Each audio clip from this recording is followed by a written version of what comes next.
This is Audible.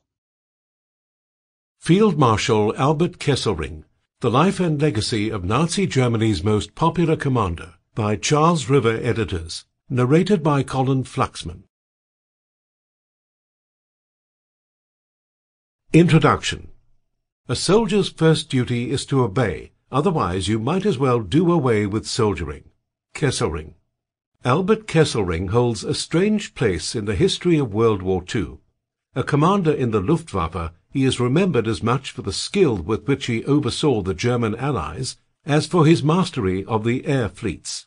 Called Uncle Albert by many of his men, and Smiling Albert by the Allies, he was widely respected by men on both sides of the war, and loved by many of his troops. Yet he was responsible for massacres in occupied Italy, for which he was condemned to death during the post-war trials. Ultimately, his sentence was commuted to life imprisonment, making him one of the few top Nazi leaders to pen memoirs after the war. But it goes without saying that Kesselring's time was marked by controversy. Kesselring had the skills of a politician and a diplomat, as well as those of a soldier, which carried his career through both World War I and World War II, and during the Second World War he served in almost every theatre of the fighting in Europe. He was undoubtedly a gifted commander, but one who served at a time when the German military was tainted with the evils of Nazism. Who was Albert Kesselring, and what made the seemingly contradictory man tick? Field Marshal Albert Kesselring, The Life and Legacy of Nazi Germany's Most Popular Commander, analyzes the life and career of the controversial military leader. Early years. Rosina Kesselring gave birth to a baby boy on the 30th of November 1885 in the Bavarian town of Markstedt. The Kesselrings were a family of middling status in the local area. Though the extended family included small-time landowners and farmers, it also included professionals, such as the relatives who ran a brewery and Rosina's husband, Karl Adolf Kesselring, a teacher and town councillor. Albert spent his early years in Markstedt, roaming the lands of his extended family, learning about the countryside, and developing a strong sense of self-reliance. He attended the Christian Ernestinum secondary school in Bayreuth, completing his studies in 1904. At the dawn of the 20th century, military careers held great prestige in Germany. The nation had been united in 1870 through a series of successful wars led by militaristic Prussia, and so the army was particularly important to the sense of German identity.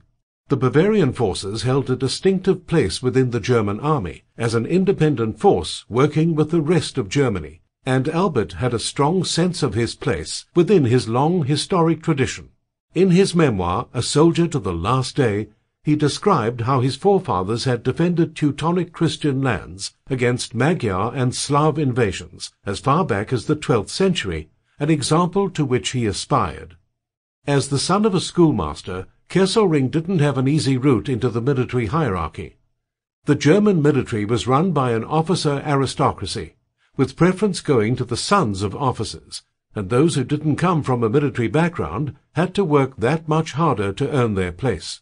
But Albert was willing to put in that work, and after finishing his schooling, he joined the 2nd Bavarian Foot Artillery Regiment, which wasn't considered a prestigious unit, as it lacked the glamour of the horse or field artillery. The main duties consisted of maintaining the forts around Metz. Through study and service, Kesselring began to rise through the ranks, attending the military academy from 1905 to 1906, the artillery academy from 1909 to 1910, being promoted from ensign to lieutenant in 1907, and completing training as a balloon observer, a role involving gathering intelligence and directing artillery fire from a dirigible floating above the battle lines in 1912. He had taken an interest in the more technical side of war, and the School of Artillery and Engineering considered taking him on as an instructor to make use of his knowledge of the connections between technology and tactics. During this time, Kesselring's life wasn't all about study and the military. In 1910 he married Louise Anna Pauline Keisler, a young woman from Bayreuth. Though they never had children of their own, they adopted a boy named Rainer, the son of Kesselring's second cousin, in 1913. As the Kesselrings settled down to raise their son, storm clouds were gathering over Europe, and long-held tensions were about to erupt, bringing the continent to war. World War I. The outbreak of the First World War at the end of July 1914 was a turning point for all of Europe. For the next 4 years, the continent was engulfed in a multi-fronted campaign that would cost millions of lives and change the way wars were fought. Kesselring played his part in the war, but it wasn't a particularly prominent or glamorous one. He continued to serve with the foot artillery for the first 3 years, initially with his original regiment, then with the 1st Bavarian Foot Artillery, and then with the 3rd Bavarian Foot Artillery. They were placed on the Western Front in the largely immobile standoff that was the war Germany waged against the British and French. Artillery played an important part on the Western Front, as it was used to soften enemies up before attacks and to provide support for the infantry. Men such as Kesselring helped create the shattered landscape of shell holes and ruined buildings, at which the armies stared from their trenches, but the artillery was rarely able to soften enemy lines enough to make advances possible. In May 1916, Kesselring was promoted to the rank of captain. His actions at the Battle of Arras helped to halt a British advance, and he earned the Iron Cross, 2nd Class, and the Iron Cross, 1st Class, for his work as an artillery officer on the Western Front. In 1917, Kesselring was promoted to the German General Staff, which was unusual, given that he had not completed a training course at the Bavarian War Academy, the usual route for Bavarian officers to reach such a post. The promotion made clear that something about Kesselring had clearly impressed his superiors. As a staff officer, Kesselring was sent to the Eastern Front, where he was part of the 1st Bavarian Landwehr Division, one of the official armies of national defense, rather than one of the regular line forces the Germans called up, as their resources had become strained. Moreover, the fighting on the Eastern Front didn't last long after Kesselring's arrival.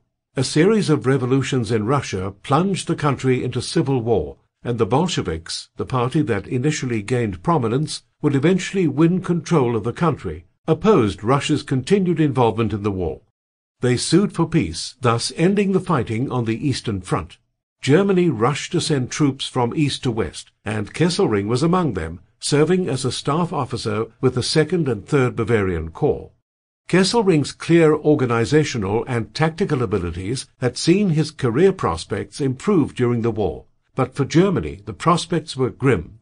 The flood of troops to the Western Front was counterbalanced by the arrival of the Americans, and after the spring offensives of 1918 failed to break through the Allied lines, the German army was driven back, its economy crippled, its government in turmoil, and its armies in retreat. Germany sued for peace, leading to an armistice in November of that year.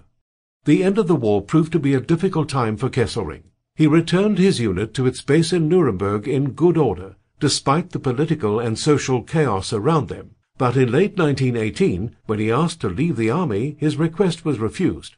The German military still had use for him, asking him to stay on to help with demobilization. In the immediate aftermath of the war, even as the Treaty of Versailles aimed to defang Germany, the Russian Civil War caused chaos in the east, and Polish insurgents infringed on German lands there. Under the terms of the armistice, the Germans were not allowed to use regular troops to defend these lands. Kesselring helped to raise volunteer forces, used against Polish incursions and communist attempts to sow revolution in Germany. But Germany was a hotbed of plots, protests, and would-be revolts. It was not a healthy place for anyone to work, especially not for someone holding a position of responsibility. Kesselring's main job was to demobilize the 3rd Bavarian Corps based around Nuremberg, but he got into trouble due to a disagreement with a leader in the local Freikorps, the volunteer units raised to defend Germany. This led to Kesselring's arrest for allegedly having planned a coup against the leadership of his corps. No charges were ever brought against him, and he was soon released, albeit with a censure from his superior for demonstrating a lack of discretion. Between the wars. At 11 a.m. on the 11th day of the 11th month, the war to end all wars had finally come to an end. The armistice brought about the cessation of all offensive activities in Europe, and the points detailed in the text of the armistice itself were mainly decided by Marshal Foch. Though based upon Woodrow Wilson's 14 points, what they meant in brief was a complete and utter defeat for Germany. All military hostilities were to cease immediately within 6 hours, and Germany would withdraw all remaining troops from France, Luxembourg, Belgium, and Alsace-Lorraine within 2 weeks. The Germans would also be obliged to pull back from their positions in Turkey, Romania, and Austro-Hungary and resume the 1914 borderline. Likewise, they would have to withdraw all forces on the Western Front to the Rhine and submit to Allied occupation of a buffer zone. The German Navy would also be confined to port, and all its submarines surrendered to the Allies, along with 5,000 artillery pieces, 25,000 machine guns, 3,000 mortars, 1,700 airplanes, 5,000 train locomotives, and 150,000 train cars. As the terms suggest, there was no sympathy for the Germans, either in the armistice terms or in those of the peace that followed. Likewise, public opinion, and that of the troops who had fought so hard and for so long, was strongly in favor of making examples out of the Germans. Millions had died, France and Belgium had been devastated, and Russia had been plunged into bloody revolution, and it was firmly believed that the Germans had been responsible for all of it, and thus deserved everything they got. Accordingly, the Allies kept firing upon the German positions right until the very last possible second before the armistice came into effect. What followed World War I in the shell-shocked vacuum of a war-ravaged Germany is well known, and the merits of meting out such a ruthless punishment on the losers, and the resentment and hatred this fostered within the German population, has been debated at length. That said, it is difficult not to sympathize with the decision-makers who forced the terms of surrender down the Kaiser's throat after seeing millions of their young men march off to fight and die against what they saw as unrepentant German aggression. The peace process was always bound to be an emotional issue, particularly for the French and Belgians at the table who had seen huge swaths of their countries turned into barren, shell-blasted wastelands by 4 years of warfare. Still, some of the veterans at the time presumed the Great War would not be the war to end all wars. Indeed, French Marshal Ferdinand Foch himself prophetically asserted, "This is not a peace, it is an armistice for 20 years." As a result, the combination of military and economic collapse at the end of the war left Germany subject to widespread economic pain and violent social conflict, the kind of conditions that led to revolutions, much like the one that had swept up Russia in 1917. Political parties also flourished in the post-war years. The Social Democrats and the Centre Party were the most rational of these, and they largely sought to create a stable republic amid the era's ongoing chaos and economic shocks. Dedicated to a peaceful and law-abiding cultural and political outlook, however, they found it difficult to rein in the other parties and factions which had no such scruples. The German Communist Party, or KDP, remained in force, even after the Spartacists, though its star was on the wane, and it never mustered enough Reichstag seats to counter the other parties' agendas. Looming behind all the other factions and parties was the Reichswehr, the German army. Though nominally reduced to an active strength of 100,000 men by the treaties that ended World War I, millions of ex-soldiers still identified closely with it, and thought of themselves as military men first and foremost, giving it tremendous power. Led by a fiercely monarchist and ultra-conservative officer corps, the army was also the main wielder of legally sanctioned armed force in Germany, making it an ally worth cultivating by any politician or demagogue seeking real, lasting power. The soldiery also represented an excellent recruiting pool for any right-wing faction or leader who claimed the restoration of Germany's strength and glory as a primary objective. Throughout all of this, the overarching problem for the Weimar Republic was the economy. The interplay of three factors, war reparations, taxes, and inflation, created a deadly puzzle from which the government ultimately proved unable to extract itself in time.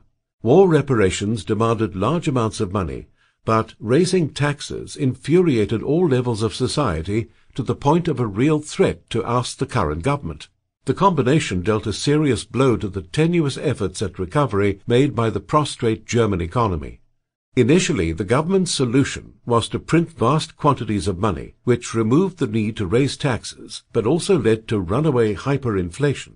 A moderate level of inflation would have been constructive, providing the growth capital needed for a modern economy to diversify, create new industries, and generate high-paying jobs. But the inflation rose far beyond this optimal level.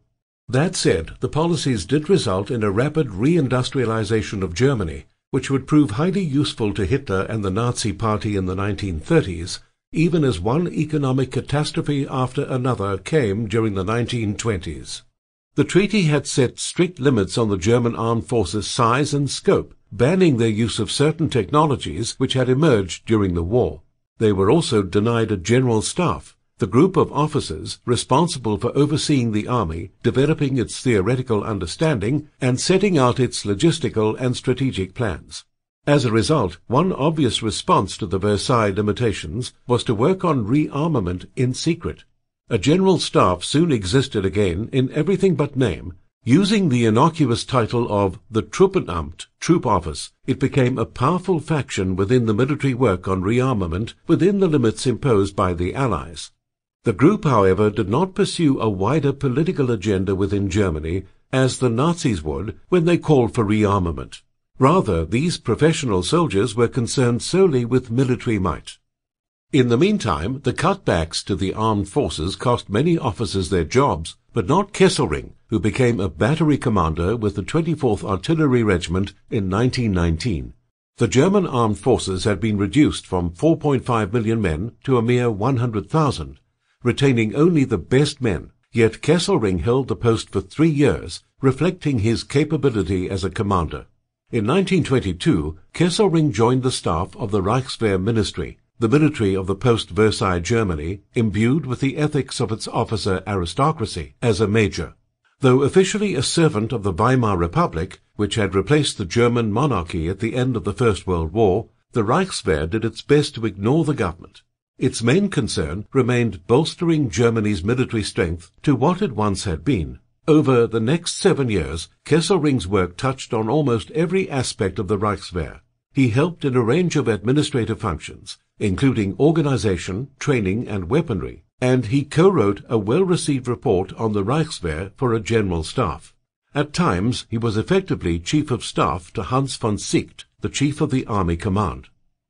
Though Germany appeared to be fulfilling its obligations under the Treaty of Versailles, in reality the Reichswehr was doing everything it could to get around the treaty. They might not have been a general staff on paper, but in practice the officers of the ministry fulfilled that role. Banned from developing tanks and the tactics to use them, the Germans made an agreement with the Swedes and the Soviet Union to covertly develop this technology. In 1922, Germany and Russia signed the Treaty of Rapallo. In public, the two nations were simply normalizing relations and giving up claims on each other's territories, but in secret they began cooperating on developing their militaries. The Germans had been banned from having an air force or tank formations, but in secret maneuvers in Russia, they began to develop the exact same technologies and training the men to use them. Kesselring was among the officers who took part in covert maneuvers in the USSR in 1924, maneuvers that played a part in developing Germany's hard-hitting tank formations in World War II. In 1929, Kesselring returned to his native Bavaria as the commander of the military district around Munich. He then briefly went back to work in the Reichswehr Ministry, was promoted to lieutenant colonel in 1930, and joined the 4th Artillery Regiment, where he served for 2 years. In 1933, everything changed for Germany and for Kesselring as well. Adolf Hitler and his Nazi Party had been gaining political ground through an agenda built on the bitterness of the Versailles Treaty and the hatred of groups they believed had made Germany weak. And through a combination of political campaigning and street violence, they rose to become a powerful force. In 1933, the Nazis became the largest party in the government, and Hitler became Chancellor of Germany, a position he eventually used to take complete control of the country, with himself in the position of dictator. Rearmament was central to Hitler's political agenda. The restricted Reichswehr was renamed as the Wehrmacht, a larger, prouder, unrestrained collection of armed forces. As a part of this move, Hitler introduced conscription and announced the existence of an air force, two moves which broke the Treaty of Versailles and ended the illusion that Germany was still adhering to the treaty's terms. It was a provocative move, but one that was begrudgingly accepted by the international community. World War I was far behind them, the fear of German aggression fading into the past, but it would not take long for the irony of this attitude to be revealed. The expansion of the military was good news for the German officer corps, but it was also a source of division. Hitler brought fresh blood into the armed forces, ideologically motivating Nazis who agreed with the party's other policies, some of which were too radical for old-style conservative commanders. The SS became a paramilitary organization outside the army, a party-controlled force with which the Wehrmacht had no choice but to cooperate, and in which traditionalist career soldiers came into conflict with rising party men. Kesselring was transferred to the Luftwaffe in October 1933, but initially he resisted the move, wanting to remain in the army. In response, the Army Chief of Staff reminded him of his duty as a soldier to do as he was told, and that was a good enough reason for Kesselring to accept the position. As a colonel in a senior administrative post, Kesselring set about building up Germany's secret air force. Air units were absorbed from the army and navy, and alliances were made with engineers and industrialists, leading to hidden factories and research into better planes. Kesselring built up his own staff, acquired the land needed for airfields and barracks, and oversaw the expansion of this newly created organization under the supervision of Hermann Göring, one of Hitler's leading lieutenants. Knowing he'd never be a match for the professional airman, Kesselring took his job very seriously and learned how to fly, believing it vital that he understood their work. Kesselring's efforts quickly brought further promotions, as he became a Major General in March 1935, and then Chief of the Luftwaffe General Staff in 1936.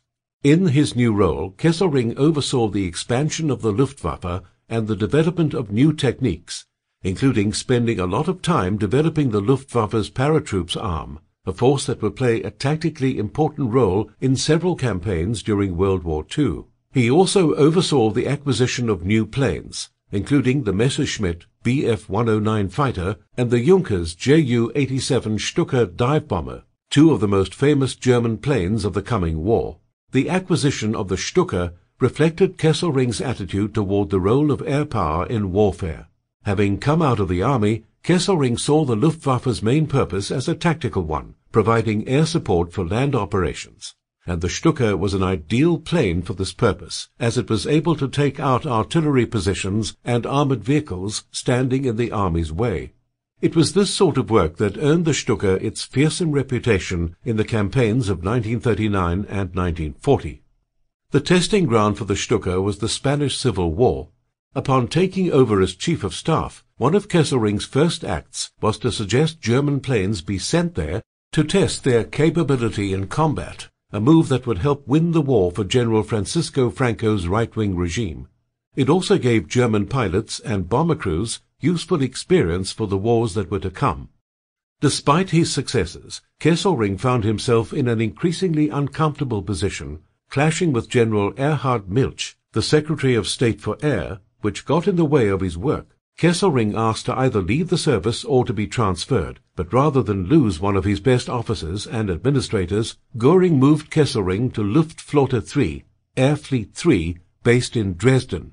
While Kesselring was at Luftflotte 3, tensions rose between Germany and Czechoslovakia as Hitler tried to lay claim to part of the neighboring country. Kesselring had airfields built close to the border, ready to deal with Czech and French planes if war came, and he also made plans for aggressive airstrikes against the Czechs. In the end, his plans proved unnecessary. The rest of Europe backed down, which allowed Hitler to take the land he wanted in the autumn of 1938, postponing the war. On the 1st of October, Kesselring was promoted to Air General and Commander of Luftflotte 1, based in Berlin. Tensions were once again on the rise in Europe as Nazi aggression all but ensured war would return, and Kesselring set about preparing his forces for that war. The start of World War II. Results will demonstrate an officer's fitness to be a field marshal, and no one will then ask about his origins, whether he came from the army or the air force. But one piece of advice I will give to all airfield marshals: do not become a one-sided technician, but learn to think and lead in terms of all three services. Kesselring. On the 1st of September 1939, Germany invaded Poland in a carefully planned operation designed to overwhelm their Polish opponents. The Wehrmacht adopted a very bold, large-scale strategy, using two huge encircling movements to chop Polish territory into thirds. Army Group North, starting from East Prussia and northern Germany, launched two main thrusts southeast, while Army Group South, based in Germany and Czechoslovakia, launched two thrusts northwest. The Germans intended these pincer movements to converge at Warsaw and Brest-Litovsk, thereby cutting off and encircling vast numbers of Polish soldiers who would be compelled to surrender or be annihilated. Within days, Britain and France declared war on Germany in support of their Polish allies, but meanwhile the Soviet Union prepared to occupy half of Poland under a secret treaty made with Hitler. Luftwaffe 1 provided air support for German forces invading Poland. Kesselring took his role as commander of the air fleet very seriously, considering himself to be under the unofficial command of General Fedor von Bock, the commander of Army Group North, in everything relating to the war on the ground. Army Group North consisted of 630,000 German soldiers in total, while Army Group South, the larger of the two, in part because of its broader and more accessible staging area in Czechoslovakia and Germany, numbered 882,000 soldiers. Against the full weight of approximately 1.5 million men, the Poles mustered somewhere between 900,000 and 1.2 million, though 900,000 is likely closer to the mark. 446,000 Soviet troops lurked east of the Polish border as well, awaiting the opportune moment to strike. Germany's army was far more mechanized than Poland's. Besides tanks and armored cars, a fleet of heavy trucks offered rapid transport of men and material. Half-tracks moved artillery and ammunition to places where they were needed, and thousands of motorcycles with sidecars provided messenger service, scouting, and rapid deployment of machine gun teams. Statistics demonstrated the stark difference in mechanization between the opponents. 10% of the Polish army consisted of cavalry, while only 2% of the Wehrmacht was cavalry in 1939, a figure that was steadily shrinking too. Though a lack of fuel eventually provided the Achilles heel for German armies later in the war, this was not an issue during the Polish campaign of 1939. The balance of power in the air was also in favor of the Germans. While the Polish Air Force was able to field 842 planes, the Germans had 4,700. The best Polish fighter, the PZL P-11, had a maximum speed of 240 miles per hour, while the German Messerschmitt Bf-109E was able to reach speeds of 350 miles per hour. Though the Polish pilots managed to destroy 126 Luftwaffe planes in the course of the war, they were swiftly overwhelmed, leaving the Germans in control of the skies. Kesselring focused on providing excellent air support for the ground forces, and this air superiority provided him the opportunity to concentrate his forces in decisive strikes against Polish ground troops. During the Battle of the Basra, he supported the ground troops in their attack against Polish positions. When the Poles began moving back, he launched the largest air operation of the campaign, which saw the Luftwaffe pound the retreating Polish army. As the Germans advanced, Kesselring switched to more strategic bombing, including a series of air attacks on Warsaw in which he tried to cut off Polish lines of communication and limit the enemy's ability to maneuver. Kesselring wasn't content to sit behind the lines and send orders to distant troops. He insisted on being close to the front, traveling to aerodromes to welcome flyers when they got back from their raids. It was the sort of behavior that made him popular with his men, earning him the nickname of Uncle Albert. It was also the sort of behavior that put his life at risk. During the campaign, the Polish Air Force shot his plane down during one of his flights over Poland, the first of 5 times he would be shot down over the course of the war. But Kesselring survived, and for his role in the conquest of Poland he was awarded the prestigious Knight's Cross of the Iron Cross. After the fall of Poland, Kesselring was initially left with the job of organizing air defenses in Poland in preparation for possible Allied raids. But an incident occurred on the far side of Europe in January 1940 that would see Kesselring called to more immediate action. On the 10th of that month, a German plane crash-landed in neutral Belgium, and on board was an officer carrying details of the planned German invasion of France through Belgium and the Netherlands. The incident was a setback for the Germans, who hastily redrew their plans for the offensive. It was also a huge embarrassment for Göring, as the failures of one of his officers had led to Allied capture of these vital documents. Göring immediately sacked General Helmut Felmy, the man in charge of Luftwaffe II, under whose leadership the incident had taken place. It was important that someone more reliable be put in charge of upcoming operations against France and Britain, and that man would be Kesselring, who arrived at his new post in mid-January 1940. There he found a familiar face, General von Bock, with whom he had worked in Poland, who was in command of Army Group B, and with whom Luftwaffe II would be most closely collaborating. For the next few months, Kesselring worked on getting his new Luftwaffe ready for the operations ahead, carrying out conferences with his officers, inspecting the units under his command, overseeing the training of the men, and ordering rehearsals of the movements his units would undertake, exactly the sort of diligent work that had become his hallmark. The Germans launched their attack on the 10th of May, pouring into the Low Countries, and Kesselring's first task was to support the invasion of the Netherlands, providing von Bock's troops with close air support as they advanced. Though there had not been time to soften up the Royal Netherlands Air Force before the attack, the Germans soon gained the advantage in the air, thanks to their advanced machines, experienced pilots, and weight of numbers. 4 days later, German troops were facing stiff opposition in Rotterdam, and Luftwaffe II was called upon to provide air support for their attack, break the back of Dutch resistance, and ensure the swift fall of the city. Kesselring sent in the bombers, but the situation on the ground was complex. General Arthur Schmidt, the German commander, was simultaneously planning a complex assault while negotiating with his Dutch counterpart, trying to bring about a surrender. As the bombers approached, the threat of a bombing raid was postponed, and a signal was sent to abort the raid, but the message didn't get through to all of the German bombers, and a part of the attack took place in which 900 people were killed, thousands were left homeless, and the medieval heart of the city was ruined. Fires blazed for days, sweeping through Rotterdam.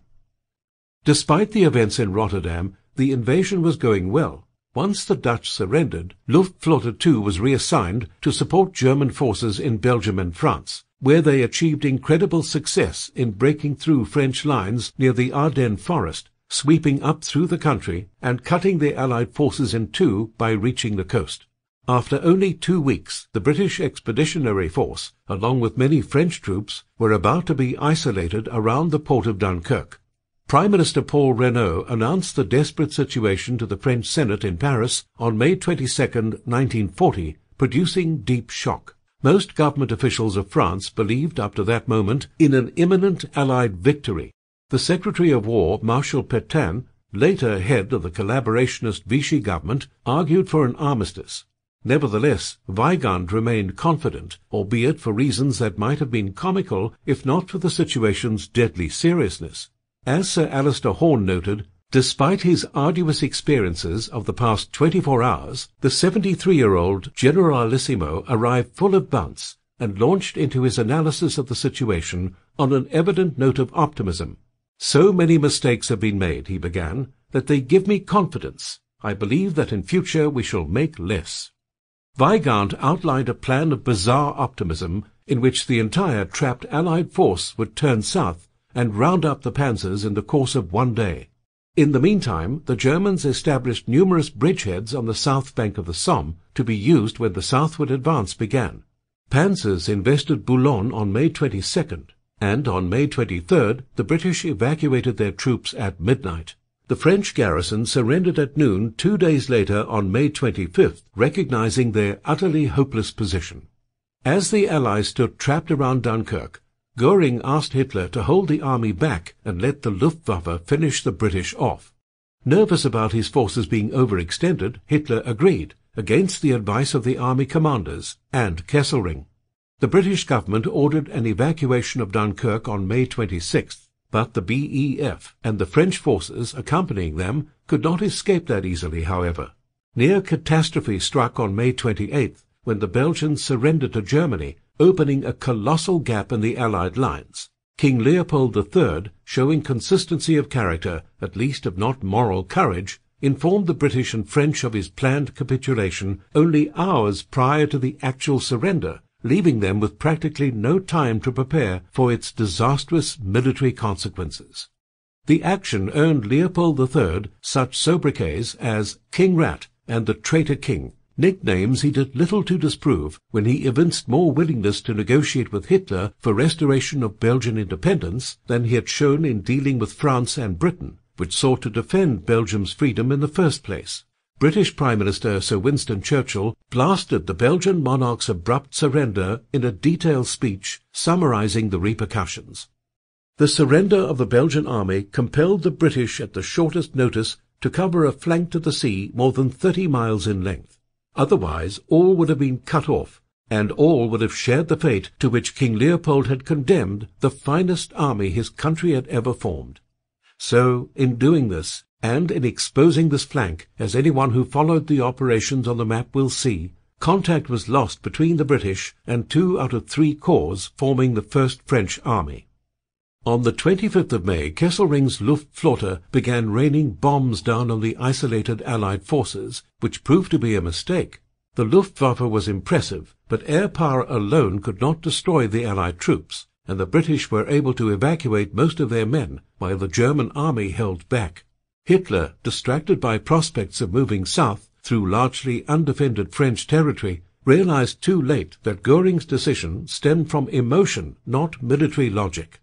The British fought off the Luftwaffe, aided by foul weather which impeded the German pilots. The Channel port also lay within striking distance of airstrips in southern England, allowing British fighters to support the isolated troops. Overall, 98,671 men evacuated from Dunkirk via the beaches, and 239,555 evacuated from the harbour, of whom some 200,000 escaped via the 2 huge concrete breakwaters or moles which the German bombing could not damage. 338,226 men in all evacuated by sea from Dunkirk, with the rearguard of 40,000, all French, surrendering on June 4, 1940. With them went any chance of defeating the Nazi invasion of France in 1940, but they carried the seeds of hope with them and the promise of a future return. Meanwhile, Kesselring informed High Command that his forces had been left tired and weakened by the campaign thus far, but his protests were ignored because air cover was still needed elsewhere on the front, so he made fresh plans to send his men into the Battle of France. Fortunately for Luftwaffe too, the French had also been badly weakened, and the fighting ended on the 25th of June. Following the fall of France, Hitler took on a 2-pronged approach for dealing with Britain, the only major power still opposing him. On the one hand, he appealed to the British to make peace, an appeal that was soundly rejected by Prime Minister Winston Churchill's government. On the other hand, he prepared for an invasion of the United Kingdom, a plan titled Operation Sea Lion. Kesselring's preparations for Sea Lion began with information gathering. He set up a system of masts to intercept radio messages between RAF pilots and the ground, so that the Luftwaffe would be better informed about what the British were doing, followed by a series of raids against British shipping, which saw German and British pilots fighting over the Channel. In July, Göring went to visit Kesselring to tell him the Luftwaffe was being given the job of destroying Britain's Royal Air Force, RAF, so that invasion forces could be safely shipped across the Channel. Kesselring and Sperler, the commander of Luftwaffe 3, opposed Göring's tactics, believing that sending in bombers before the fighters of RAF Fighter Command had been dealt with would lead to heavy and needless losses. They pointed out that about 700 of their planes were currently ready for operations, as opposed to the 4,500 Göring expected, having recognized the Luftwaffe had not invested heavily enough in long-range bombers for such an operation. In the end, Göring could not be persuaded. The Luftwaffe chief wanted his victory, Hitler wanted his invasion, and in August 1940 the Battle of Britain began. The air war over Britain played out much as Kesselring anticipated. From the first day, bombers were lost due to inadequate fighter cover, and though the effort of defending their country strained the RAF to its limits, it did not break, In September, the focus of the fighting shifted from hammering military targets to strategic bombing of cities and raids, meant merely to instill terror, and the RAF gained the respite needed. Around the 15th of September, the balance shifted, and it became clear the Luftwaffe would not win over the skies of Britain. Even as this happened, Hitler was having a change of heart. As poor weather led to the postponement of Sea Lion, the Führer decided to start planning for operations against the Soviet Union.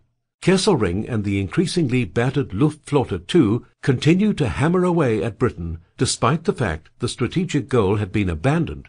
Kesselring would later assert Allied air power was the greatest single reason for the German defeat.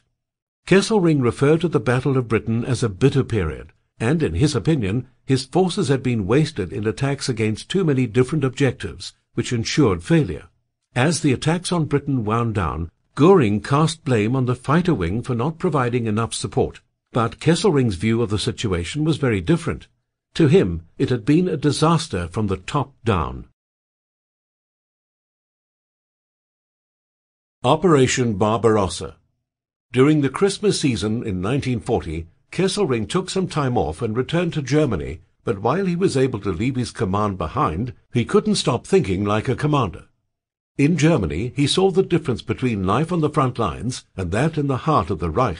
He saw that air defenses were chaotic and far from adequate to defend his homeland against Allied air raids, so he ordered improvements be made to German air defenses.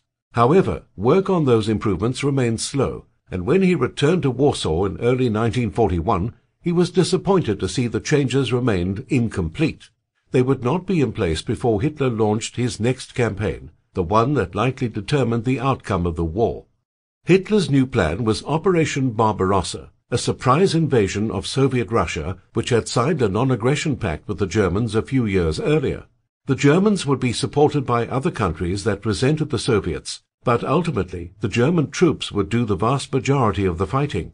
Naturally, this called for air support, and Luftwaffe II was moved east, along with many other German units, in preparation for the invasion. Kesselring's forces would have two roles in the campaign. First, they would destroy Soviet planes on the ground, ensuring air superiority for the Luftwaffe, and second, they would support an army group in its advances, led once again by von Bock. Luftwaffe II's eastern departure was delayed until May 1941, partly while they waited for air bases to be built in Poland, and partly as a measure of deception that aimed to hide what the Germans were about to do. As the Luftwaffe arrived in the east, Kesselring traveled from base to base, inspecting his units in the field. He found they still had far too few aircraft to fulfill Göring's goals, and he worried his work was doomed from the start. Kesselring appealed to Göring for more aircraft, but Göring repeatedly rejected his requests, saying that other Luftwaffe commanders had also asked for more planes, and that Kesselring would have to make do with what he'd been given. Kesselring pressed his point, but to no avail. By the 15th of June, Luftwaffe II had finished assembling in the east. In the final week before the launch of Barbarossa, Kesselring returned to touring his troops' bases, carrying out inspections of the men and conferences with his officers, and assembling a special squadron of planes whose crews had been trained for combat at night. He might not have liked the task given to him, but he was determined to do the best he could to complete it. In the warm pre-dawn darkness of June 22, 1941, 3 million men waited along a front hundreds of miles long, stretching from the Baltic coast of Poland to the Balkans. Ahead of them in the darkness lay the Soviet Union, its border guarded by millions of Red Army troops, echeloned deep throughout the huge spaces of Russia. This massive gathering of Wehrmacht soldiers from Adolf Hitler's Third Reich and his allied states, notably Hungary and Romania, stood poised to carry out Operation Barbarossa, Hitler's surprise attack against the country of his putative ally, Soviet dictator Joseph Stalin. At precisely 1 a.m. that morning, the radios of command and headquarter units all along the line crackled to life. Officers and generals heard a single code word, Dortmund for Army Group North, and Wotan, the name of the one-eyed pre-Christian god of knowledge, war, and ruins, for Army Group South. In answer to shouted orders and tactical-level radio transmissions, men threw aside camouflage nets. Truck, half-track and panzer engines started with a throbbing rumble, and artillerists prepared their weaponry for the terrific barrage, generally preceding a Wehrmacht assault. Soldiers swarmed onto trains, and the propellers of thousands of German aircraft, including the still formidable Stuka dive bombers, roared amid the nighttime stillness on dozens of airfields throughout Eastern Europe. Though Germany was technically Russia's ally, Stalin had no delusions that they were friends. Instead, he used this time to build up his forces for what he saw as an inevitable invasion. First, on the heels of the German invasion of Poland in September 1939, Stalin had his troops invade and reclaim the land Russia had lost in World War I. Next, he turned his attention to Finland, which was only 100 miles from the newly named Leningrad. He initially tried to negotiate with the Finnish government for some sort of treaty of mutual support. When this failed, he simply invaded. While the giant Russian army ultimately won, the fact that little Finland held them off for 3 months demonstrated how poorly organized the bigger force was. Initially, Stalin believed he had several years to build up his army before Germany would invade, figuring it would at least take the Germans that long to conquer France and Britain. However, when France fell quickly in 1940, it seemed he might have miscalculated, so he again sent Molotov to Berlin to stall for time. Meanwhile, Hitler trained his sights on Britain, turning his attention to destroying the Royal Air Force as a prerequisite for the invasion of Britain. The British were able to prevent a German invasion thanks to the Battle of Britain in late 1940, and Stalin knew that if he could delay an invasion through the summer of 1941, he would be safe for another year.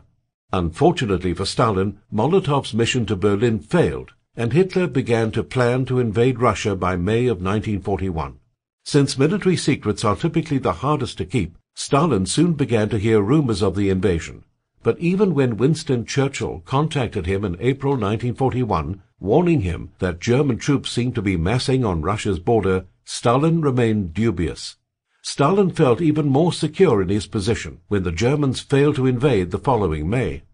What Stalin did not realize was that Hitler had simply overstretched himself in Yugoslavia and only planned to delay the invasion by a few weeks. Hitler aimed to destroy Stalin's communist regime, but he also hoped to gain access to resources in Russia, particularly oil. Throughout the first half of 1941, Germany dug in to safeguard against an Allied invasion of Western Europe as it began to mobilize millions of troops to invade the Soviet Union. Stalin even refused to believe the report of a German defector who claimed that the troops were massing on the Soviet border at that very moment. The Soviets were so caught by surprise at the start of the attack that the Germans were able to push several hundred miles into Russia across a front that stretched dozens of miles long, reaching the major cities of Leningrad and Sevastopol in just 3 months. The first major Russian city in their path was Minsk, which fell in only 6 days. In order to make clear his determination to win at all costs, Stalin had the 3 men in charge of the troops defending Minsk executed for their failure to hold their position. This move, along with unspeakable atrocities by the German soldiers against the people of Minsk, solidified the Soviet will. In the future, Russian soldiers would fight to the death rather than surrender, and in July, Stalin exhorted the nation, "It is time to finish retreating. Not one step back. Such should now be our main slogan. Henceforth, the solid law of discipline for each commander, Red Army soldier, and commissar should be the requirement. Not a single step back without order from higher command." Though the attack caught Stalin utterly by surprise, the tension between the two violent, predatory states made such a clash almost inevitable. The USSR had no plans to invade Germany in 1941, but it had remained an aggressive military state, infused with a savage zeal to abolish all borders into one international workers' paradise through force of arms, as Vladimir Lenin and many other Soviet leaders and writers made clear. Bourgeois nationalism and proletarian internationalism, they are two irreconcilably hostile slogans. We say yes to any struggle against national oppression, for any struggle for any kind of national development. For national culture in general, we say unconditionally no. Hitler, for his part, wanted Lebensraum for the Germans, at the expense, of course, of the Slavs. and viewed the communist state as an existential threat to Europe itself. Driven by a mix of raw acquisitive ambition, ideology, and actual understanding of the Soviet Union's own minatory intent, the Führer launched a full-scale invasion. Likely with intentional malice, the declaration of war delivered by Gustav von Schulenburg several hours after the invasion's start mirrored almost exactly the Soviet pretext of defending their borders, used during the USSR's invasion of Poland, Latvia, Lithuania, and Finland. In view of the intolerable further threats which have been created for the eastern German borders, as a consequence of the massed concentration and preparation of all the armed forces of the Red Army, the German government considers itself compelled immediately to take military countermeasures. Thus, Hitler had cast aside his uneasy, friction-laden alliance with the Soviet Union, striking it while the Red Army remained debilitated by Stalin's purges of the officer corps and his destruction of mobile tank doctrine as counter-revolutionary. In beginning the start of the fighting on the Eastern Front, the deadliest part of history's deadliest war, Operation Barbarossa would turn out to be arguably the most fateful choice of World War II. As the German troops advanced, Luftwaffe II took to the skies. Their first task was to destroy Soviet planes on the ground, but this created a problem for most of the pilots. The ground assault began at 03:30, an hour before dawn, but the pilots would not be able to hit their targets until the sun came up. During that hour, Kesselring's night-flying unit flew through the darkness to bomb selected airfields and attack Soviet planes before they were able to get off the ground, as he prepared them to do. As light touched the sky, the rest of Luftwaffe II joined the attack, first focusing on destroying the enemy aircraft before they could take off. The operation was a staggering success, and for the first few days they met no Soviet fighters in the air. This allowed the Luftwaffe to strike deep behind Soviet lines, hitting airfields and bases up to 200 miles beyond the fighting front. In the first week, Kesselring estimated his formations had destroyed 2,500 Soviet aircraft. Göring, who had underestimated both the number of planes the enemy had and the capability of his men, didn't believe the figures and insisted they weren't possible. But later checks revealed Kesselring had been right, and the true figure was at least as high as he had stated, if not higher. With enemy air power greatly reduced, Kesselring was free to focus on his other objective of supporting the ground forces. For Hitler's plan to work, the Germans needed to make swift, decisive advances as they had done in Poland and France, and air support was crucial for this, with bombers taking out defensive positions that might otherwise have held up the German advance. Luftwaffe II descended upon Soviet forces, facing the armored spearhead of the Army Group Center, focusing on protecting the flanks of advancing columns so as not to leave them exposed to counterattacks that might cut off the hardest-hitting and fastest-moving German forces. Having seen the value of air support, the Army regularly called upon the Luftwaffe for help. Having seen what had happened in Britain when too few planes had been spread across too many targets, Kesselring dissuaded them from spreading the impact of that air support too thinly. To achieve this, he concentrated on developing new tactics and encouraging the army to use them, like the idea of focusing air support at critical points where it would make the greatest difference. He appointed one of his colonels, Martin Fiebig, as a special commander responsible for close air support, and worked on improving coordination between the army and air units, bringing his experience in both fields to bear. Once again, Kesselring's thoughtfulness and focus paid off. When a month into the campaign, he was able to report that Luftwaffe II had destroyed 165 Soviet tanks, 194 artillery pieces, and 2,136 other vehicles. As summer turned to autumn, the weather worsened. Accompanied by Soviet persistence and Stalin's willingness to commit vast quantities of human resources to the fight, the German advance was slowed. In October, the Germans began one last big push to take Moscow, called Operation Typhoon, which called upon Luftwaffe II to provide air power for the attack. It was the most challenging operation Kesselring had ever faced, as Luftwaffe II was down to 549 working aircraft out of over 1,000 at the start of Operation Barbarossa. As the ground troops advanced, The planes began bombarding the city where they met tough Soviet air defenses. All-weather airstrips made it easier for the defenders to get fighters into the sky, and anti-aircraft guns wreaked havoc among the German planes, as they had done over Britain. Worsening weather made for poor flying conditions, leaving the Luftwaffe grounded at times. Kesselring's men served many functions during Operation Typhoon, including carrying out reconnaissance flights to assess the enemy's strength and disposition, giving close air support to advancing ground troops, as they had throughout Barbarossa, flying missions to bring in supplies, as German lines of communication became increasingly stretched, and tackling the Soviet Air Force, protecting troops on the ground from enemy air attacks. Still, anybody on the Russian front was able to see that the German advance had stalled. They had been throwing their resources against a tough and determined opponent, and the initial breakthroughs had not come. It must have come as a relief to both Kesselring and Luftwaffe II's command staff when new orders arrived in November 1941 that they would no longer be fighting in Russia. Instead, they would be moving south to much sunnier weather, and what they could only hope would be safer operations. Supreme Commander South. As his command headed south, Kesselring's new post was that of Supreme Commander South. Based in Italy, he would oversee German operations in the Mediterranean, Balkans, and North Africa. Given the expansive nature of those duties, it was a role which would require all of Kesselring's skills, not just as a tactician, but as an administrator and a negotiator. He would also have to play the awkward role of diplomat added to his duties, as he sought to balance German and Italian interests in the region. The situation in the Mediterranean theatre was a difficult and complex one, as the Italians had decided to flex their muscles early in the war. Not wanting to play second fiddle to their German allies, the Italians launched invasions of Greece and of British-held Egypt.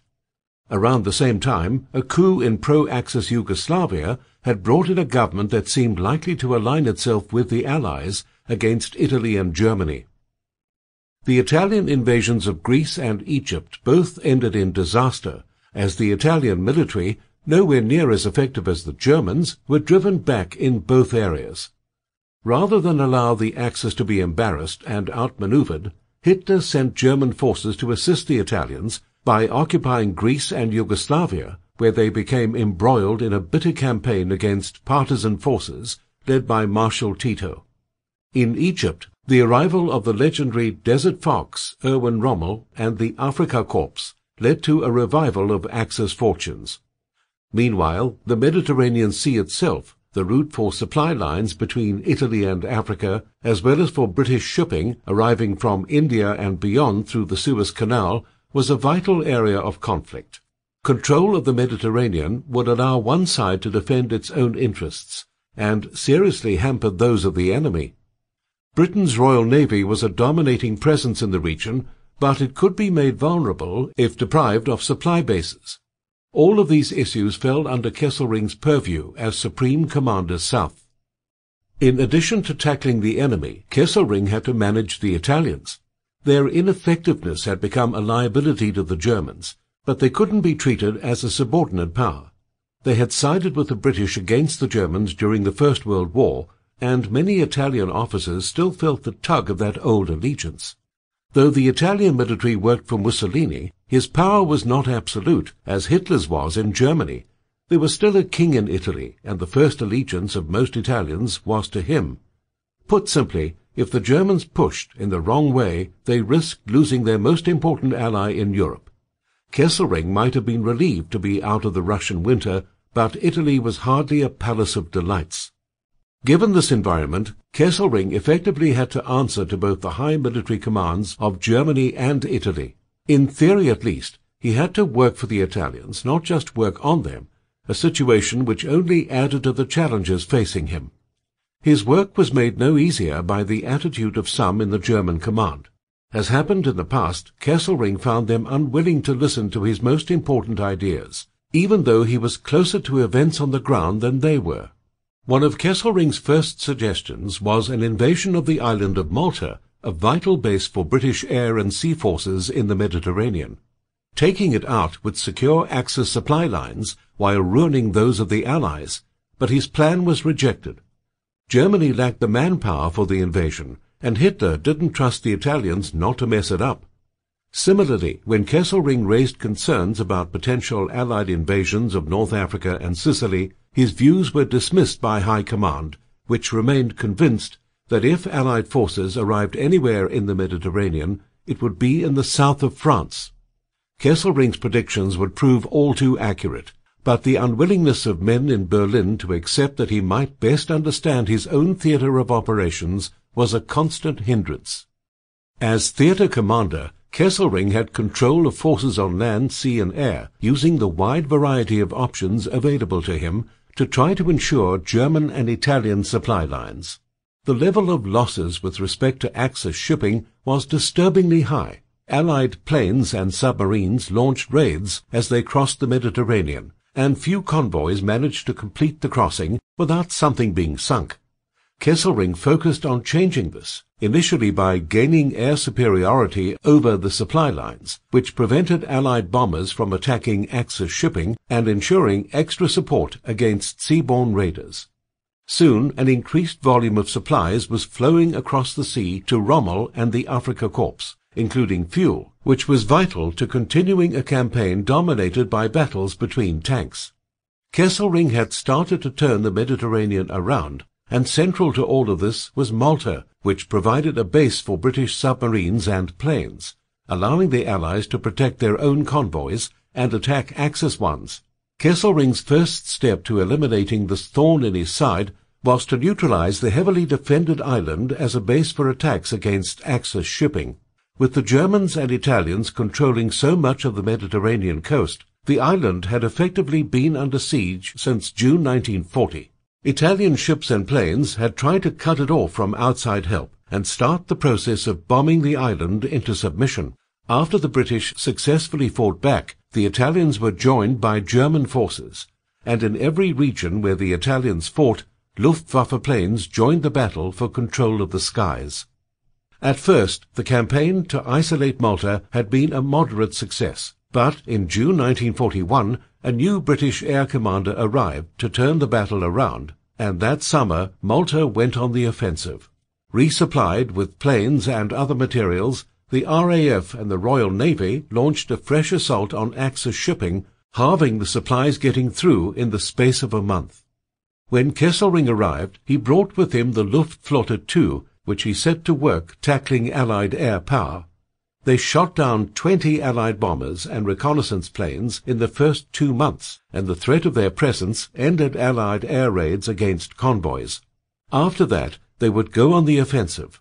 Kesselring launched an air raid on Malta on New Year's Day 1942, the first in a series of attacks, putting the RAF on the defensive.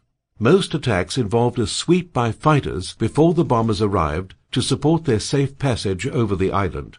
They often focused their attacks on the British air bases in an effort to maintain their superiority in the skies, but the only way to permanently resolve the issue of Malta, thus giving Axis forces the supply advantage in North Africa, was an invasion. This time, Kesselring's proposal to invade the island was accepted, with Hitler and Mussolini agreeing to launch an airborne assault codenamed Operation Hercules in April 1942.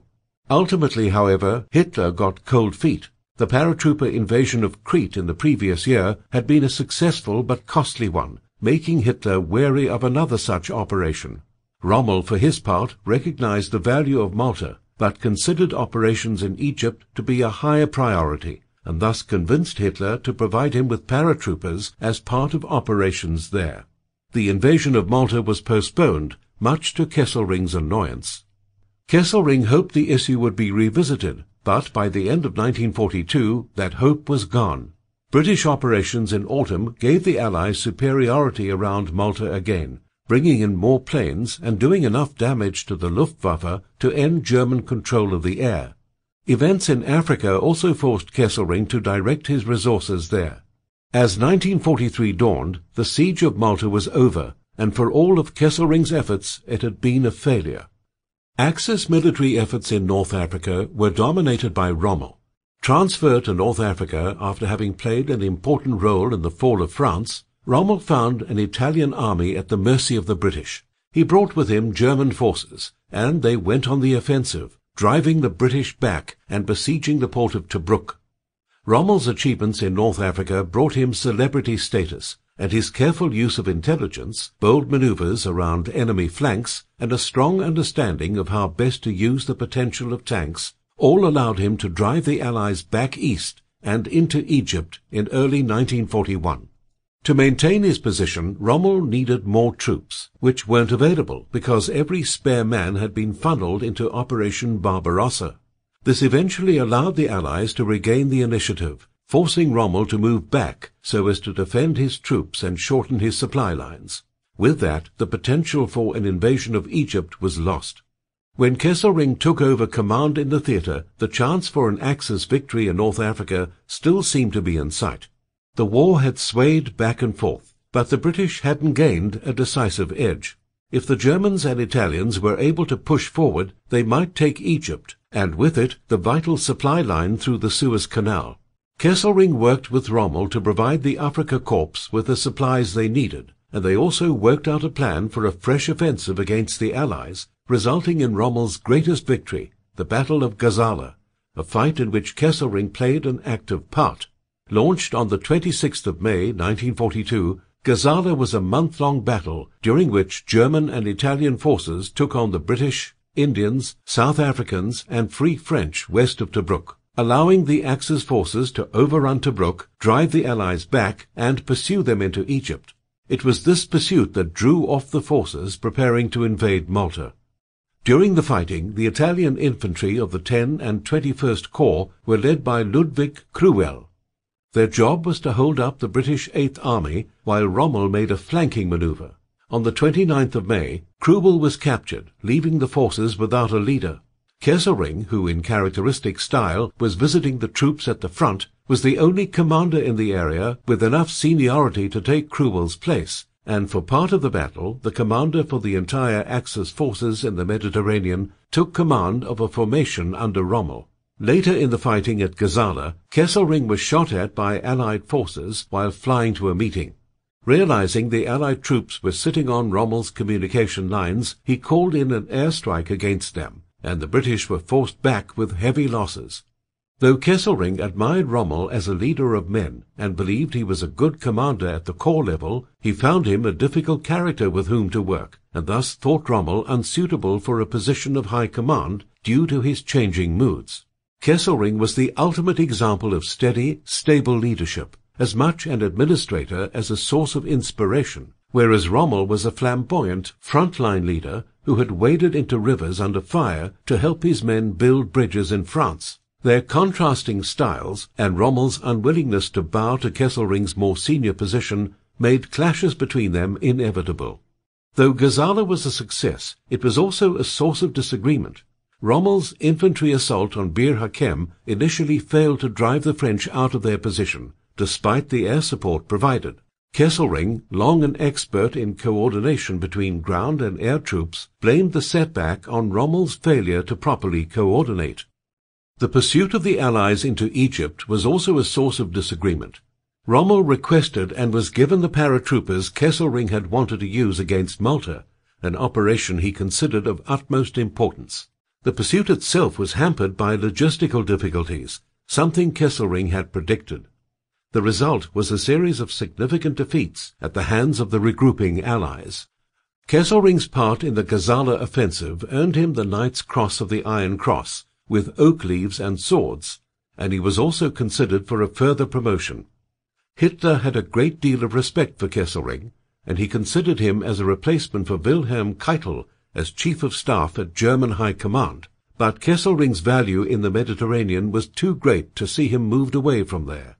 Instead of being promoted off to headquarters, he was given greater power within his area of command, with direct control of all German forces in the Mediterranean theatre, except for the ever-independent Rommel and his troops in the Afrika Korps. In November 1942, an Anglo-American force invaded North Africa, just as Kesselring had predicted. This invasion, named Operation Torch, was the first time the Americans, with their vast economic and manpower resources, had brought troops to the war against Germany, and it did not bode well. The Allies landed in Algeria, trapping the Germans and Italians between these new arrivals in the west and long-standing Allied troops in the east.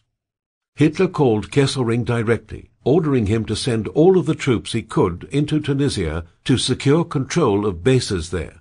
He also ordered Kesselring not to go to Tunisia himself, which hampered him as he was used to taking a direct approach to leadership by going to the front to inspire the troops and observe the situation. For the most part, Kesselring obeyed Hitler's orders, focusing on redirecting all the forces he could into Tunisia, where General Walther Nering followed his commands in the building of a defensive area around the ports of Tunis and Bizerte. Kesselring's efforts paid off, halting the initial advance from the west. Despite the well-equipped formations they faced and the lack of formal structure in the hastily assembled force, the Axis troops held the line and even pushed the Americans and British back in places. Still, two problems remained: Rommel's unreliability and the British-led forces advancing from the east. Kesselring spent Christmas and New Year's with Rommel's troops in the desert. During his tour of inspection, he concluded that morale was still high among German soldiers and that there was no reason they couldn't carry on the fight. The Italians, whose colonies were under threat from the Allied advance, agreed with him, but Rommel had other ideas. He was determined to withdraw into the secure zone in Tunisia, linking up with Nering's forces there. Despite the protests of the Italians and Kesselring, Rommel made his retreat. Having arrived in southern Tunisia, he contributed to the Axis fighting there, giving them some temporary successes. But the Germans and Italians were now contained in an ever-shrinking patch of land. Kesselring ordered an attack led by Rommel in February 1943, leading to a success at Kasserine Pass, but the ground was soon retaken by British and American forces. In May, the Allies launched a final push across Tunisia, and the Germans and Italians were defeated. 230,000 men were taken prisoner, and the Axis armies were driven out of North Africa. Kesselring's grip on the Mediterranean was failing. Italy. With the African coast solidly in their hands, the Allies were free to launch an invasion of southern Europe, and Kesselring, pushed onto the defensive, could only try to predict where that invasion would come, and do his best to prepare for it. The island of Sicily provided a self-contained stepping stone from which the Allies could launch an invasion of the Italian mainland. In addition, fighter planes from Tunisia and Malta would be able to reach Sicilian airspace, providing cover for landings there. All of these factors made Sicily the obvious choice, and Kesselring knew it. He had already sent troops to Sicily during the Tunisian campaign, and now he set about bolstering them. 10 Italian divisions on the island were reinforced by 2 German divisions, which had been rebuilt after being smashed in Tunisia. As part of his plans to counter the invasion, Kesselring sent bombers to attack the North African ports where Allied transport fleets were assembling. It wasn't an effective measure, but it was all he could do to go on the offensive. He also readied submarines to attack Allied ships as they approached Sicily, hoping to put a dent in the invasion fleet before the soldiers could land. Ever the realist, Kesselring knew that there were severe limits to what his forces could do.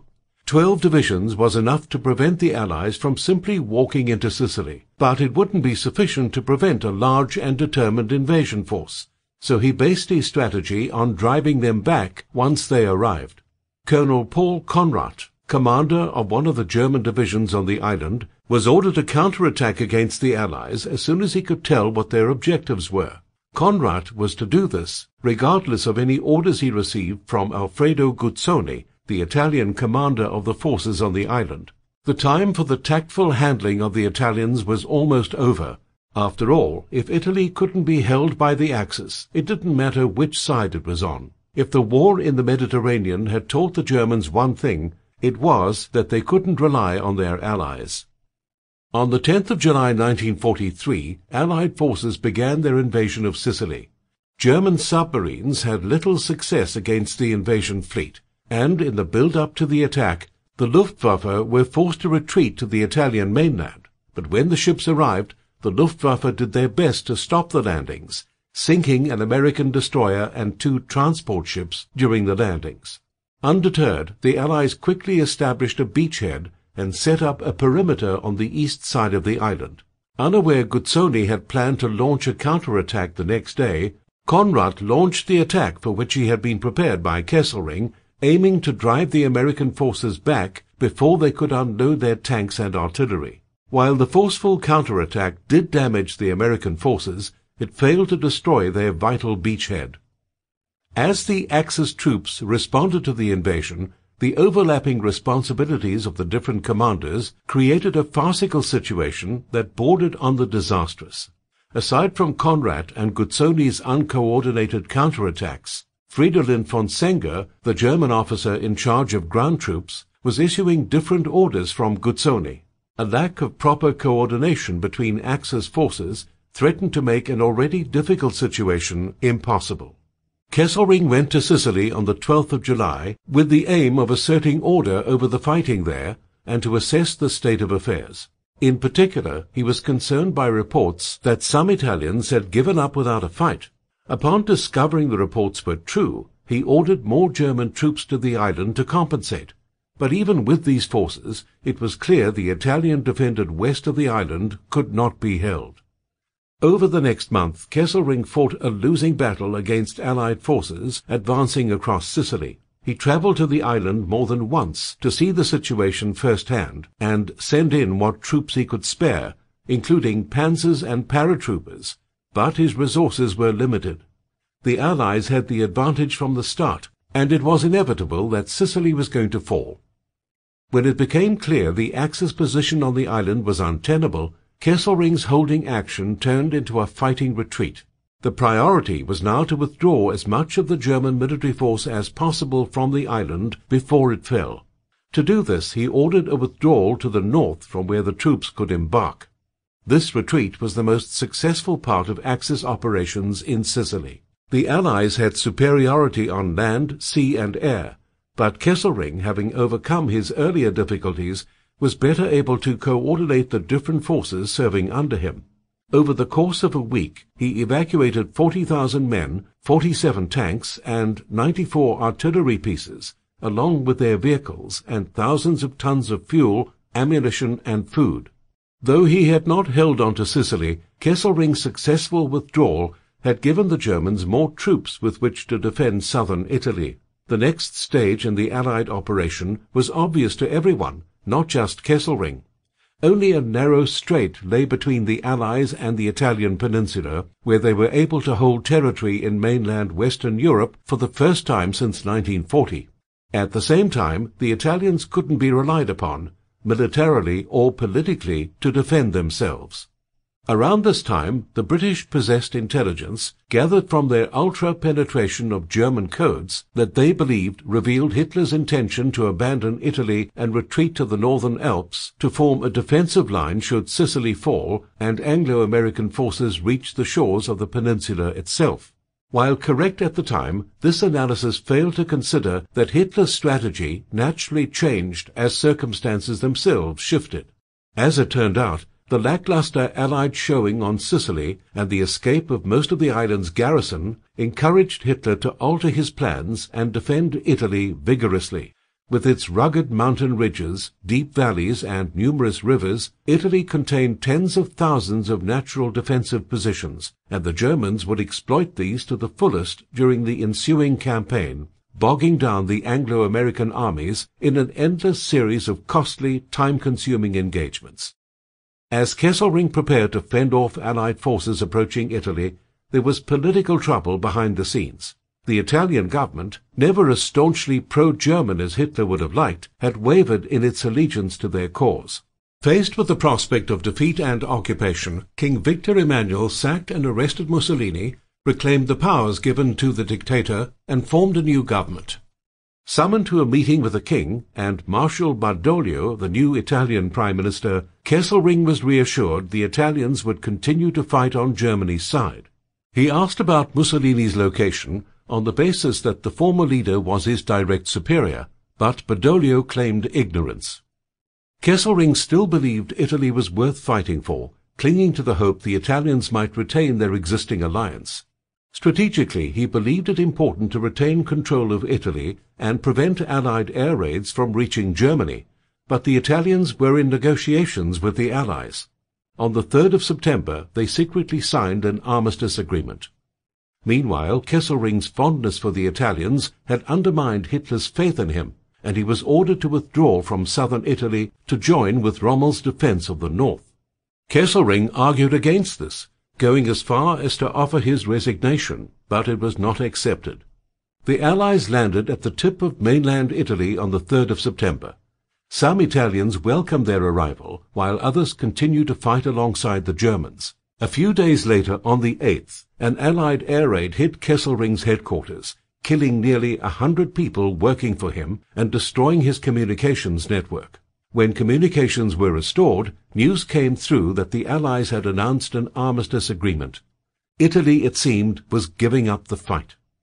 The Germans had planned for this possibility, and for the likelihood that, having surrendered, the Italian government would soon join the opposing side, so they rushed to disarm and contain the Italian units, both in the peninsula and elsewhere in Europe. Some Italians joined the Germans, while some became prisoners, laboring for former Allies who were now their occupiers. Some were disarmed and sent home, while one Italian commander was shot. On the 12th of September, a daring raid by German commandos retrieved Mussolini from the mountain chalet where he was being held. Hitler created a new state with the former dictator of Italy as a figurehead, called the Italian Social Republic, in the north of the country. It was a puppet state effectively ruled from Germany, one where Mussolini's authority was accepted, largely because of the German troops stationed there. However, far from stabilizing the situation, the Italian Social Republic acted as a spur to drive on Italian anti-German partisans. So as the Allies advanced north, resistance fighters emerged in growing numbers, attacking the Germans and the Italians still fighting on their side. Despite uncertainty in the German hierarchy, Kesselring and Rommel were both briefly given responsibility for holding Italy, but Kesselring managed to cling to his plans to defend the south, rather than simply surrender it to the Allies. He hurried to secure Rome, a symbolically and strategically important point, and then he ordered the 10th Army to hold up the British, who were advancing up the peninsula, while he dealt with American landings around Salerno on the west coast. Kesselring's counterattack, which included a bombing by Luftwaffe II, his old command, dealt heavy damage to the Americans, who considered evacuating the beaches and giving up on the operation. Ultimately, the Americans clung on and forced their way inland. Over the next year, Kesselring fought delaying actions while constructing a series of defensive lines further and further north. He held up Allied advances at Anzio and Monte Cassino, but he lacked the resources to throw the enemy back. Between fighting on the Eastern Front and preparations to defend against an expected invasion of France, the Germans had been stretched thin, and there were few resources to spare for Italy. As always, Kesselring combined a strategic overview with an awareness of what was happening at the front, and he went to inspect the troops close to the action, bolstering morale and adding to his awareness of the reality of the war. Late in the summer of 1944, the Germans were driven back to the Gothic Line. Constructed along the summits of the northern Apennine Mountains, this was Kesselring's last and best line of defense in Italy. Here, in carefully prepared positions, the Germans held the Allies back through the winter of 1944-45. It was impossible for any officer working for Hitler's regime to stay entirely clear of its brutal methods and hateful attitudes. Though Kesselring was a career soldier rather than an ideologically driven Nazi, his command in Italy implicated him in a series of war crimes. Some of these events happened under his oversight of Italy, but without his involvement, including the execution of a group of captured American soldiers in March 1944, based on Hitler's standing order that any captured Allied commanders be killed. Some of the crimes had been ordered by Hitler and accepted by Kesselring, such as a murderous reprisal against civilians in Rome following an attack on SS police forces in March 1944. Some came from Kesselring's own orders.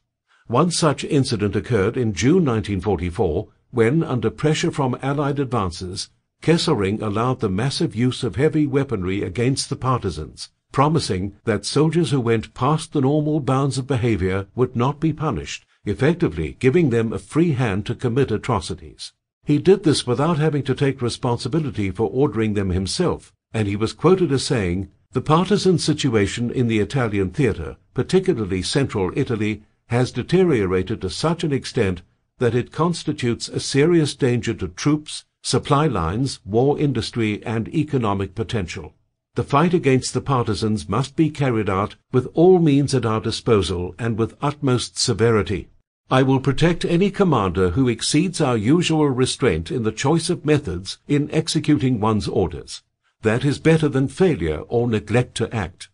Other crimes were simply opportunities he had taken, as was the case in Rome, where Kesselring used Jewish slave labor to construct city defenses. Throughout this time, Kesselring clearly still saw some boundaries with respect to how a soldier should behave. Following a protest from Mussolini in August 1944, he spoke out against German attacks on Italian civilians and began investigations into these incidents. When ordered to deport the Roman Jews to Germany, he refused, using a lack of resources as his justification, and the task of deporting them was given to the SS. Regardless, Kesselring had crossed lines that most of the world considered unacceptable, and these actions would come back to haunt him after the war. As he struggled to hold Italy, Kesselring rushed troops back and forth across the country. He himself spent a lot of time traveling from one place to another, trying to keep control of the war.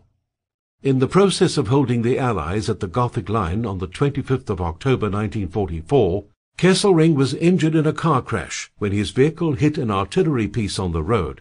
He suffered serious injuries to his head and face and was out of action for 3 months while he recovered. When he returned, Kesselring resumed his frontline visits and his work strengthening the defenses of the Gothic Line. But by then, the face of the war had changed. The Allies had liberated France and were pushing into Germany, where Kesselring would see out the final months of the war.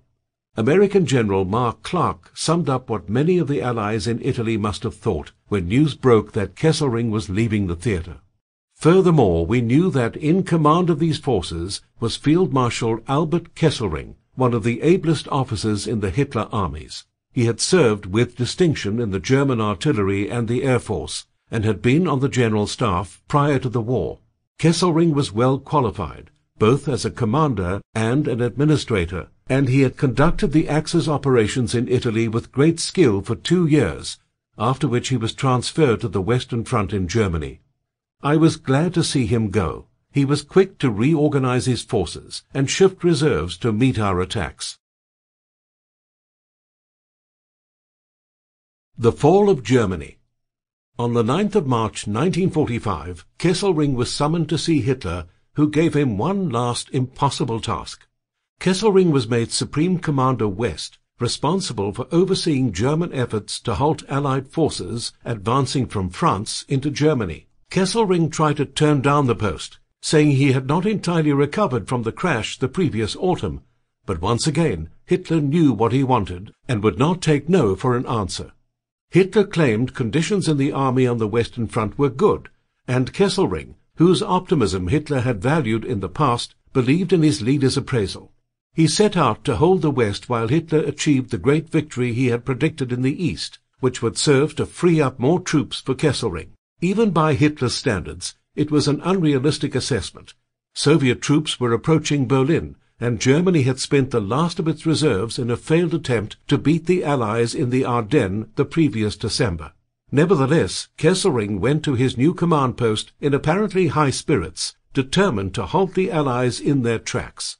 When the new commander arrived, the officers he met tried to inform him about the reality of the situation, but Kesselring was unwilling to reject Hitler's understanding of the war, having seen no evidence of the situation being worse than his leader had said.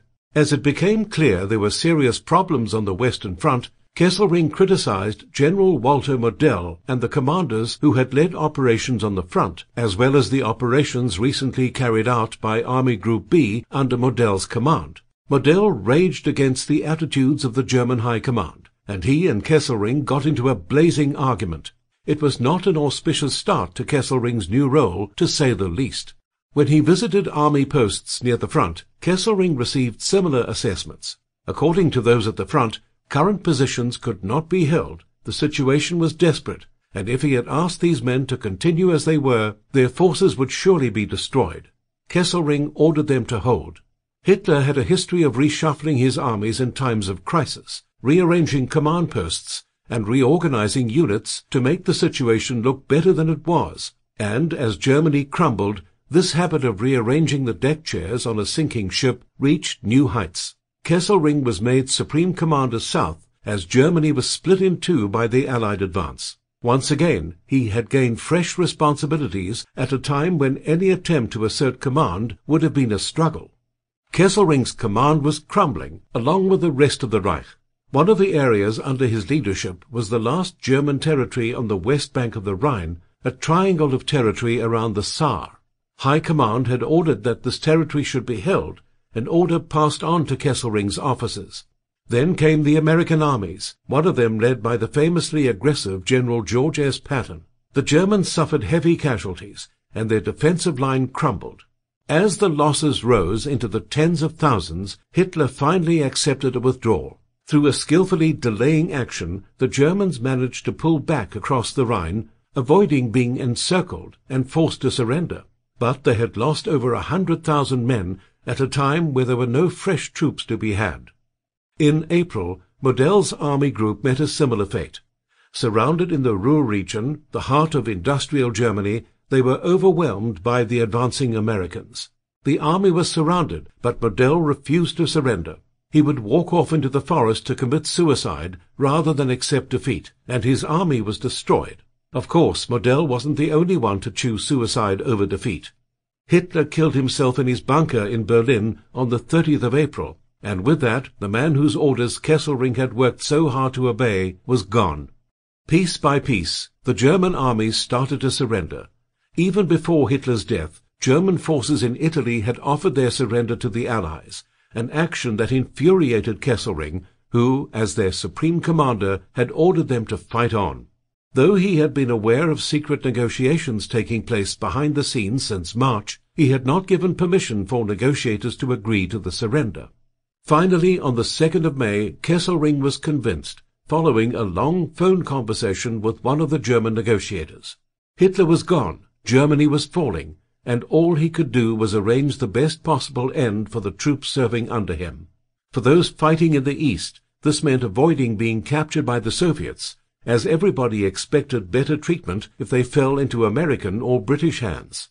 Some even thought the Western Allies might bring Germany onto their side to fight against the communist menace that was the USSR. At a meeting of troop commanders in Austria and neighboring regions, Kesselring chaired discussions over how best to protect their men. Plans were made for withdrawals to the west, with some troops holding in place so that others could retreat. Meanwhile, the German government was establishing peace terms with the Allies, which limited how much time Kesselring had to get his men away from the Soviet Red Army. On the 9th of May 1945, Kesselring surrendered. Arriving in a column of cars decked out with white flags, he and his command group reached the American 101st Airborne Division.